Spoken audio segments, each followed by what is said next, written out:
మనిషి పుట్టినప్పటి నుంచి భూమితో బంధం ఉంటుంది. కొందరు దాన్ని మరిచిపోతారు, మరికొందరు దాన్ని పూజిస్తారు. నాన్న మంచి స్కూల్, మంచి చదువు కోసం సిటీలో ఉండాలి. నువ్వు చదువుకోవడానికి నేను ఇదే భూమిని సద్వినియోగం చేసి ఉంటున్నాను. బాబు, రామకృష్ణ పేదవాడే, కాని కలలు పెద్దవి. పిల్లల కోసం భూమిని నీడలా పెంచారు. ఈ భూమి వాళ్ళ కోసం కష్టపడ్డా.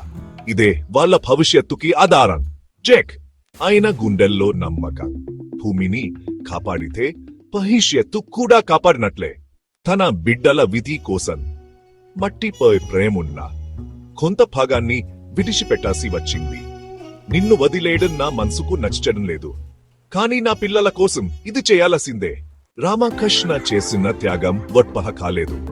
పిల్లలు ఇప్పుడు విజయవంతమైన వ్యక్తులు. నాన్న, నువ్వు అమ్మన భూమి లేకపోతేమో ఇక్కడ ఉండే వాళ్ళం కాదు. నీ నెరుమా విజయంగ్.